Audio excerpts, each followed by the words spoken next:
Guys, my ulam for today is atay ng manok with ampalaya. Ayan.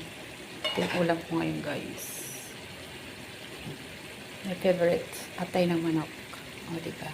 Pag gustong kumain, may paraan. Kasi, dami niyan atay. Sa ilalim lang.